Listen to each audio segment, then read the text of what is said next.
माँ, श्रावणी। अरे खुश रहो बेटी, एकदम गुड़िया की जैसी है। अच्छा बैठो ना, मैं बस अभी आई। नो नो, मैं अभी बताता हूँ, नोट कर। नमस्ते अंकल। God bless you.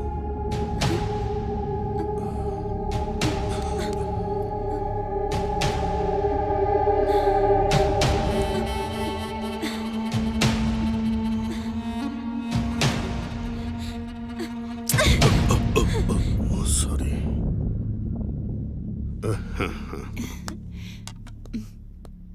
ये लो बेटी। नहीं आंटी, हाँ, एक ठीक है, अर्जेंट समझ रहा काम हूँ है। यार। हाँ, लेट कोई हो नहीं। रही हूँ, मैं बाद में आऊंगी। Thanks aunty. पापा, मैं इसे छोड़ के आता हाँ हूँ। हाँ हाँ। तुम्हारे पापा ने मेरे साथ मिसबिहेव किया, तब से मैंने उनको ऑब्जर्व करना शुरू किया।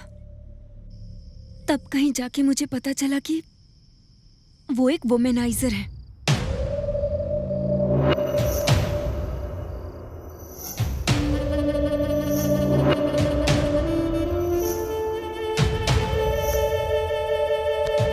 किसी की सुंदर बीवी पसंद आ जाए और जब तक उसका सुख ना भोग ले, तब तक वो उसे नहीं छोड़ते हैं।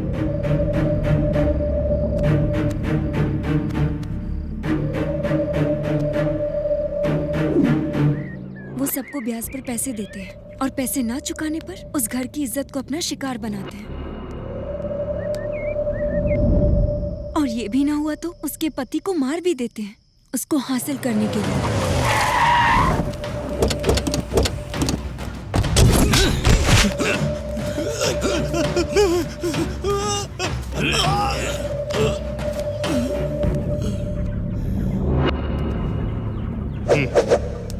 कोई शक करे या उनके रास्ते में आए तो उसे वो खत्म कर देते हैं। मार डालो।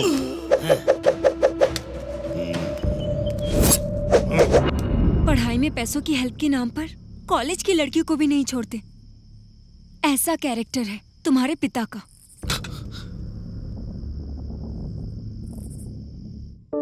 और एक दिन स्कूल में 15 अगस्त को झंडा फहराने के लिए तुम्हारे पिता को इनवाइट करने के लिए मधुमनी टीचर तुम्हारे घर पर गई और वहां उनकी नजर उन पर पड़ी।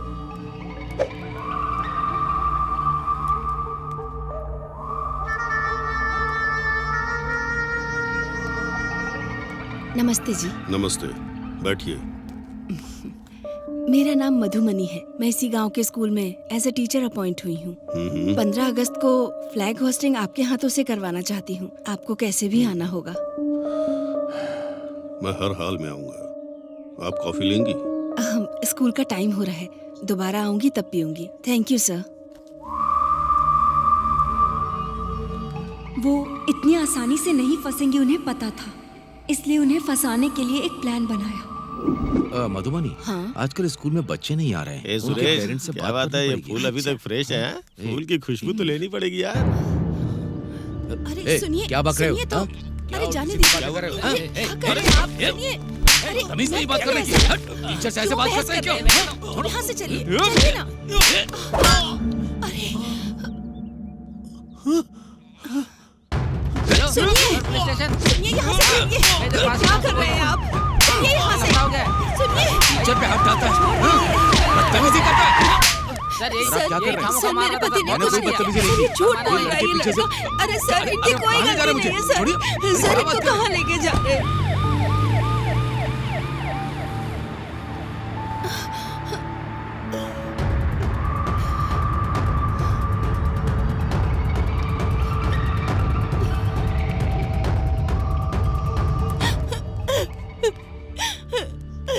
सर, मेरे पति हुआ? बेकसूर हैं, उनको बचा लीजिए।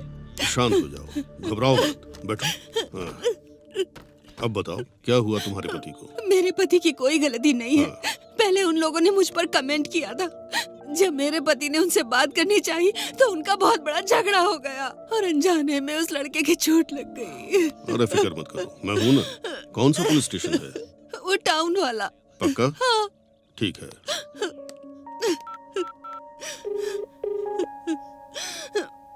हेलो, एसआई जनार्दन बात कर रहे हो? हाँ, मैं प्रेसिडेंट मधुसूदन रेड्डी बोल रहा हूँ। अभी तुमने जिसे अरेस्ट किया है वो मेरे भाई जैसा है। एफआईआर वगैरह फाइल मत करना। पैसों के बारे में चिंता मत करो। हाँ, अभी भिजवाता हूँ। ठीक है, ओके, रुको मैं अभी आता हूँ।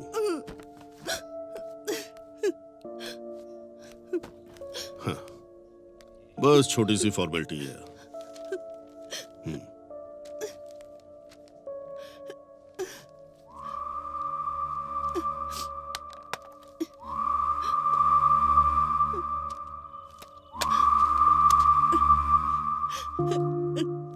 Thank you so much, thank you so much. कोई बात नहीं, गांव में सभी लोगों को एक दूसरे की मदद करनी चाहिए। आज मैं तुम्हारी जरूरत पर काम आया, कल शायद मुझे तुम्हारी जरूरत पड़ सकती है। तुम मेरी जरूरत पूरी कर देना, ठीक है ना? हाँ? जाओ।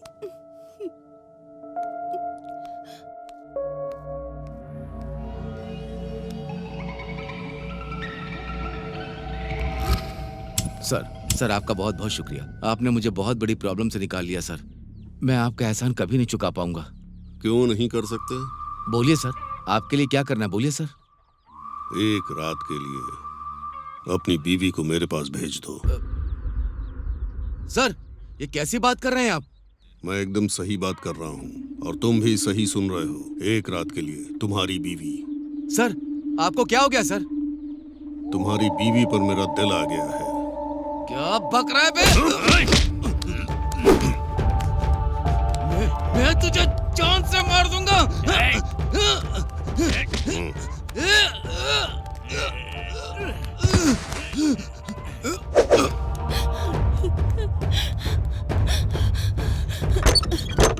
क्या हुआ आपको? सुनिए, सुनिए, ये क्या हो गया आपको?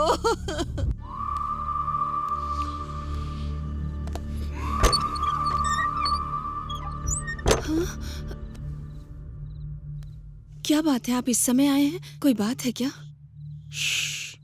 पैसे दिए बहुत दिन हो गए ना, वापस कब करोगी यही पूछने आया था। क्यों नहीं आना चाहिए था? आपको इस समय नहीं आना चाहिए था। ओ, पैसे लेने के लिए कभी भी आ सकते हैं ना? देखिए, मेरी समस्या आपको पता है। उनके चले जाने के बाद लाइफ को कैसे स्टार्ट करना है समझ नहीं आ रहा। बच्चे अभी छोटे हैं, मैं अभी आपका कर्ज बिल्कुल नहीं चुका पाऊंगी। तो एक काम करो,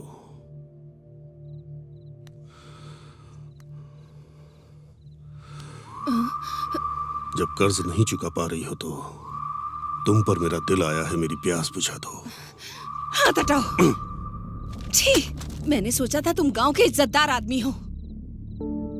अगर थोड़ी देर और यहाँ रुके तो मैं पूरे गांव को चिल्ला के इकट्ठा कर लूंगी।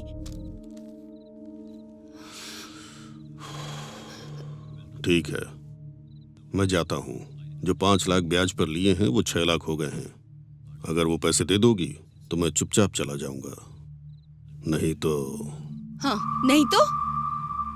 नहीं तो कोर्ट जाऊंगा। कोर्ट जाऊंगा तो पता है ना क्या होगा? तुम्हें जेल भेज देंगे। अगर तुम जेल गई तो तुम्हारे बच्चों का क्या होगा? जेल के अंदर भी मैं तेरा जीना हराम कर दूंगा। तुमने अगर मेरी इच्छा पूरी नहीं की तो तेरे बच्चों का भी जीना हराम कर दूंगा। ये लो, सो जाओ। सोच के देख। मैं आपके आगे हाथ जोड़ती हूँ, मेरे बच्चों को कुछ मत करिए। मेरे बच्चों को कुछ मत करना। इस तरह से तुम्हारे पापा ने टीचर को मजबूर करके अपनी ताकत के बल पर उनके साथ बहुत बदसलूकी की। जब ये सब चल रहा था तब उनके दोनों बच्चे छिपकर ये सारी बातें सुन रहे थे। अब बात ये थी कि अगर कलेक्टर को इस बारे में बताया गया तो प्रॉब्लम सॉल्व हो सकती थी। और फिर बच्चों ने हिम्मत करके डिस्ट्रिक्ट कलेक्टर को एक लेटर लिखा। माननीय कलेक्टर साहब, बड़े आदर से हम आपको ये लेटर लिख रहे हैं। सर, मेरा नाम विशाल है, मैं 5th स्टैंडर्ड में पढ़ता हूँ। मेरी माँ का नाम मधुमनी है। हमारे गांव का सरपंच मधुसूदन रेड्डी हर रोज मेरी माँ के साथ हैरासमेंट करता है और हमें जान से मारने की धमकी दे रहा है। इसी बीच हमारे पिताजी की मौत हो गई। हमारा कोई नहीं है सर। इस तरह बच्चे लेटर लिखकर कलेक्टर साहब के एड्रेस के लिए मास्टर जी के पास पहुंचे। तब मास्टर जी ने पूछा कि तुम्हें कलेक्टर साहब का एड्रेस क्यों चाहिए, और बच्चों ने सारी बातें उन्हें बता दी। और उस मास्टर जी ने फोन करके तुम्हारे पिता को सारी बातें बता दी।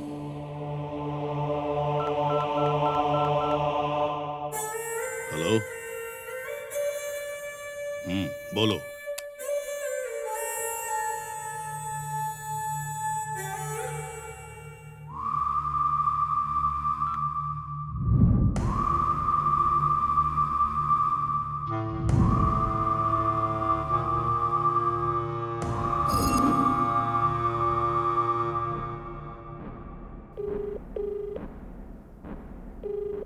अरे मल्ली, उन दोनों बच्चों को रास्ते से हटा दो। एक छोटा क्लू भी नहीं मिलना चाहिए।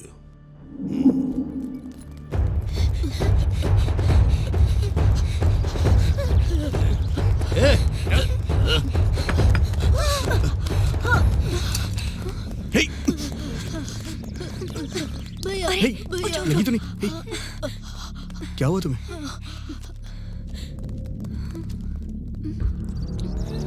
ये क्या है?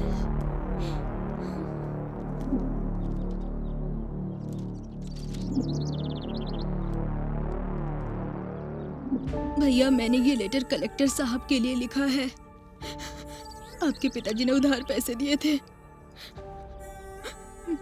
उसके लिए मेरी माँ पर तुम्हारे पिताजी अत्याचार करते हैं। हर रोज वो आकर मेरी माँ को धमकी देते हैं और हमें मारने की भी धमकी देते हैं। मुझे और मेरे भाई को वो मार देंगे, इस बात से माँ डरती है। तुम्हारे पिताजी के बारे में कैसे बताऊं, ये सोच ही रही थी कि इस एक्सीडेंट की सच्चाई पता चली, और तब मैंने हिम्मत करके तुम्हारे पापा को फॉलो करके जो शूट किया था वो सब दिखाया।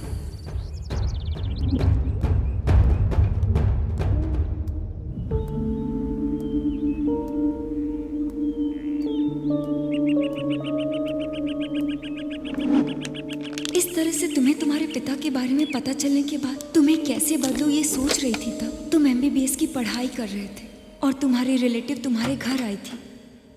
Hi, Auntie. It's been so long. So cute. Hi, Uncle. Hi. How are you? I'm कैसी हो fine, तुम? Uncle. Thank you.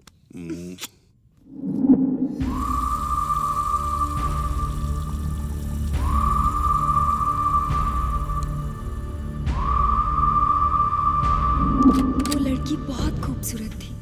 तुम्हारे पिताजी की नजर उस पर पड़ी, तभी ये सब तुम्हारी माँ ने देख लिया। तब से तुम्हारी माँ ने सोच लिया कि उन्हें क्या करना चाहिए। तभी उसी दौरान एक रात को तुम्हारे पिताजी ने मौका देकर सुजाता के घर पहुंचने का फैसला किया। तुम्हारे पिताजी घर से बाहर गए हैं ये कंफर्म करके तुम्हारी माँ ने उस MBBS लड़की को सुजाता की मदद से बाहर भेजने का फैसला किया। Hey.